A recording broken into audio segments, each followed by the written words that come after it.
Hey, good morning, good afternoon, good evening. Have we got another gem for you today? Heroes and Empires.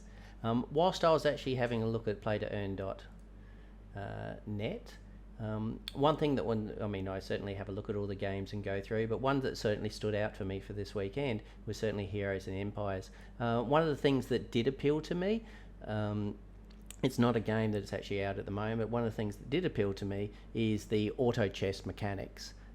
So if you're into a auto chess battler, then this game may appeal to you as well.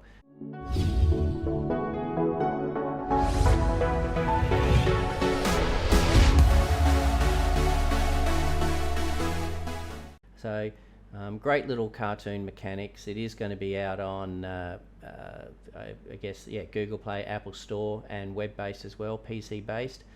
Play to earn. It is a play to earn, so it's not going to be a free to play. You need to purchase NFTs to actually play this game. A couple of classes at the moment, and the graphics do look nice on some of them. I noticed there's certainly some certainly difference on the classes as well. So it's the human race, I think, that is really good. But I was surprised when I was looking at the demon race. It just appeared to be a little bit more basic, and I think this one's just, it's a good class. It's just so tiny they've sort of brought it in. It just doesn't give it its full potential there. But certainly nice. Naga race. So we'll see how those goes as well. Has got a full white paper coming through. So as you said, it's I guess an auto chess characteristic, and it's using the token HE for Heroes and Empires. Same thing. Obviously, you can earn through participating in game activities, competing in PvP battles, and winning leaderboard prizes, collecting and speculating on heroes and gear. I guess the speculating is by buying and selling on the market, opening hero packs and selling them on the markets itself. The overview itself, the tokenomics, as you said, the HE. But let's just go through the roadmap very, very quickly, and that's a tiny one. All right, there we go. So we're currently sitting in September at the time of the video. The white paper's out, the website's just released, so we're right at the early stages, and they are doing some airdropping and marketing. So if it is of interest to you, jump in. I do find their Telegram is quite good. There are some other Telegrams out there that are an absolute dog's breakfast. But this is quite good. It's not a mess, and it's quite organised, and there's not a lot of trash talk, and that they control it quite well. Closed beta registration. Now, I haven't seen that yet, but I'll certainly be putting my name down for the closed beta registration. And then they'll start doing the game asset offering, which will be starting to pre-sell some of the NFTs and the tokens. Next month, which is just around the corner next week, you will actually have the listing on the DEX and the launch of the currency or the token as well, and then the release of the closed beta game. Now, it will be non-blockchain, so I assume for the closed beta registration and testing, it will allow you to get access to the game, and which is right. I mean, it's not about getting, it's not an early access, it's allowing you to play, give some feedback, and to jump in as well. So it does look like that all going well in October with the feedback. November, they'll actually release an open beta with the blockchain integrated using your NFTs that you've purchased. And using the currency that's available. They'll be adding PvE and PvP over a period of November itself, and having the gameplay and obviously releasing it as well. December, opening up more to PvP tournaments, clan wars and that. So this is actually quite an aggressive timeline for the game itself. So they've obviously got it there. There's some good little footages on the game itself. And I'm certainly looking forward to it, so I'll put my name down for the closed beta. I have jumped into their Telegram to see if we can sort of get any of those airdrops, and we'll see what happens as well. So this will be certainly one that's on my radar.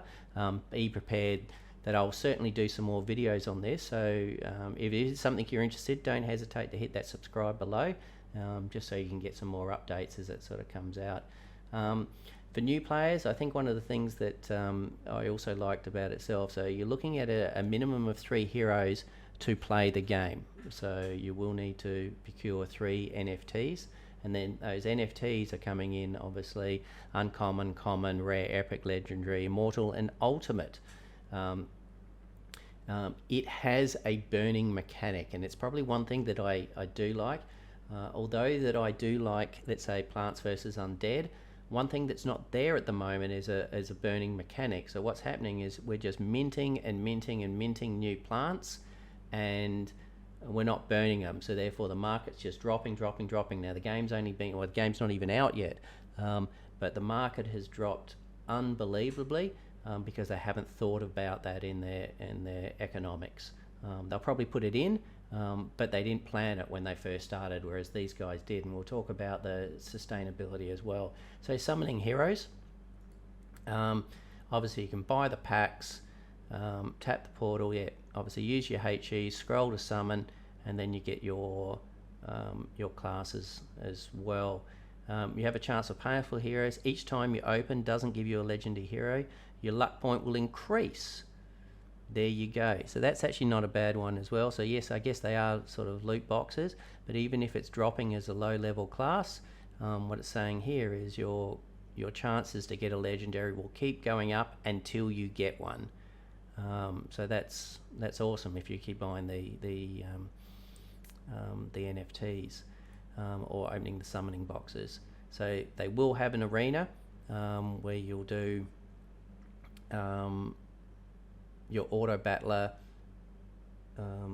as PvP and a PvE environment, and that's interesting. I mean, if you're doing other auto chess games, it's all PvP, so it's fairly normal. This case here, campaign mode, so an auto battler against the campaign mode with obviously options and rewards as part of it as well.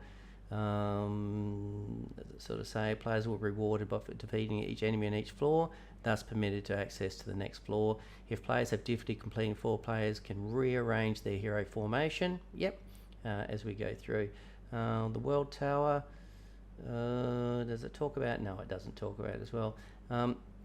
It's also going to have guilds or clans, which isn't a bad one, and therefore you've actually got clans. So there hasn't been too many games that I've seen, or NFT games, that have talked about clans in their white paper. I mean, yes, I guess you've got some of the farming simulators where people are naturally doing it, or they're doing it through their content creators, but to actually have that clan based into it. Forest Knights, the video I just did recently, also is introducing clans and having clan rewards. So that's not a bad one as well. So playing the game, get yourself into a clan, and potentially even if you haven't been leveled up or you've only got a couple of NFTs, maybe being in that clan will allow you to actually get some more currency out of it. And this is what we're talking about, the inflation in the long term. So heroes is by collecting your HE tokens, and then getting your heroes, or your hero NFTs. So what they're looking at is applying the model for upgrading rarity. So at the beginning, if you've got some basic, uncommon, or common NFTs, you can merge those and therefore burn those cards to upgrade your rarity. So even if you've got an uncommon card, you've got 2 choices. A couple of choices. You can play with the NFT, you can sell that NFT on the market, get some money back, and then potentially buy another pack to see if you can get a more rarer NFT, or you can collect those NFTs. I don't know, and I assume those burning characteristics are going to change. You can then burn those NFTs to take that common into a rare. Burn 2 or 3 common, maybe of the same card or different, into the actual rare itself, which actually also not only burns the card, but it creates a market for common NFTs. So therefore, if you don't have 3 NFTs and you drew a common, you're going, oh, what am I going to do with this? I'm not going to sell it on the market because no sucker's going to buy this common card off me. Well, people will. So if they've got the money, they will be buying the commons in order to get 2 or 3 of these commons, so then they can buy them, burn them to actually level up their characters itself. So it's not a bad one, and I think there will be certainly some mechanics to certainly see where that is now. And obviously, as they sort of say, that they have the right to change these mechanics, which they need to. Like you said, going back to Plant versus Undead, I think they've had probably 4 major changes this week alone. Just absolutely crazy, but we go through. So the heroes rarities, Let's have a quick look. The rarity itself, common, so there is no uncommon, common, rare, epic, legendary, mortal, and ultimate. You can't click on it to get it picked. No, they've hidden it. So you can actually sort of see, as you said, ascending it in that order and see how we're going. So there we go. So common, to upgrade to common and rare, it's actually 2.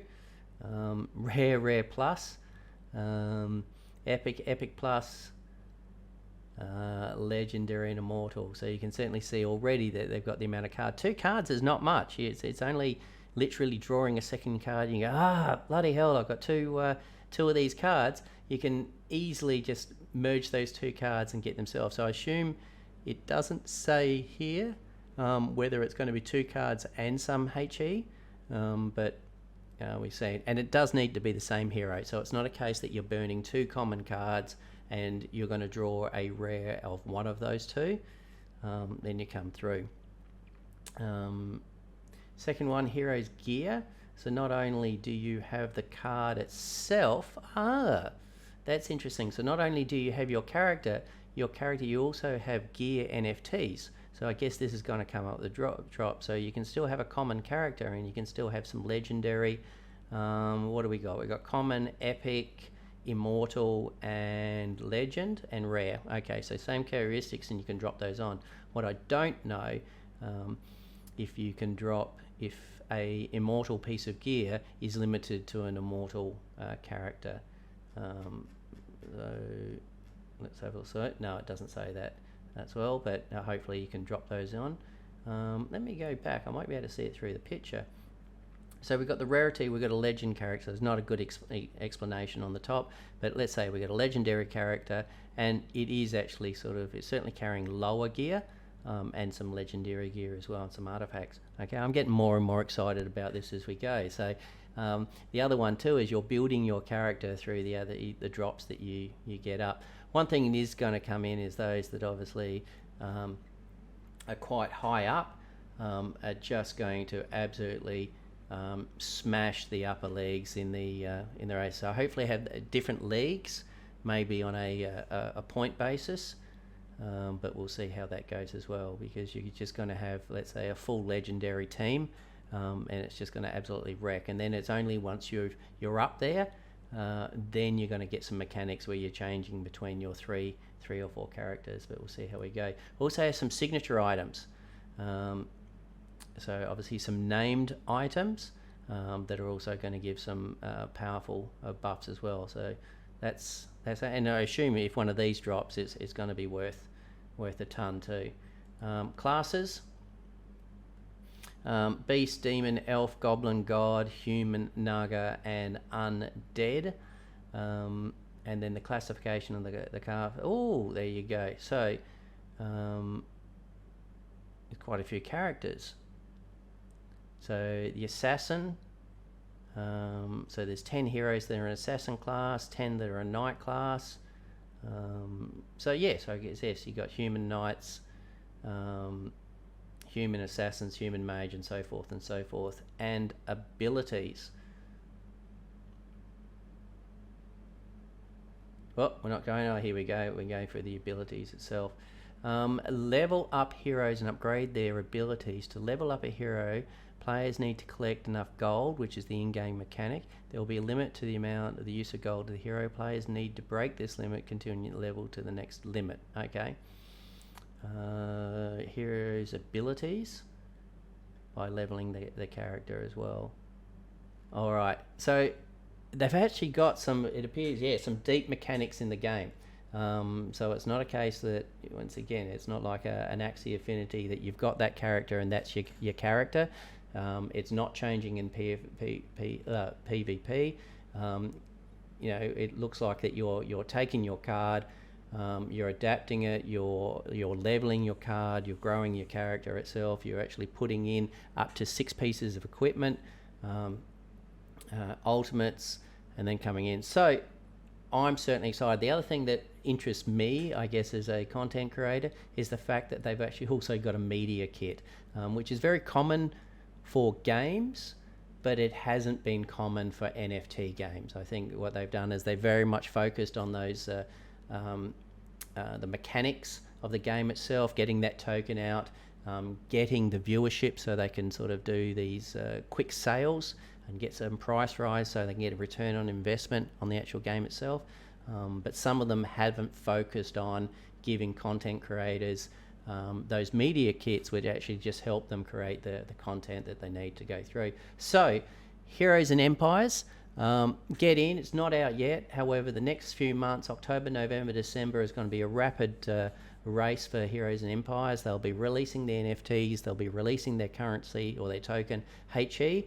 They'll be doing beta testing, and then they'll be going live with a beta test incorporating your NFTs. I assume the first beta test, because it's not incorporating the NFTs, may get a free play of all your characters. So therefore there's a great opportunity to get into the beta test and potentially play out and test all the characters or a lot of the characters, so you can sort of see what mechanics work for you. The other one, I guess, with the beta test, if you get in it, is if it's not your type of game, then you haven't lost anything. You've certainly got in, played the testing, and you know what, I don't like it at the moment, I might sit on the fence a little bit. Or you could get into the beta test and go, you know, it's a solid game. It's clean, it's fluid, it's ready to be released.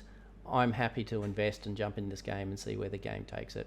Alright guys, I hope you liked the video. Don't hesitate to hit the subscribe if you'd like to see more of Heroes and Empires or any other game that I'm doing. Hit that like, it helps us out a ton, and don't hesitate to leave a comment, whether it's about this game or any others that you would like to see me do. So have a good one, happy gaming, and we'll catch you later. Hooroo!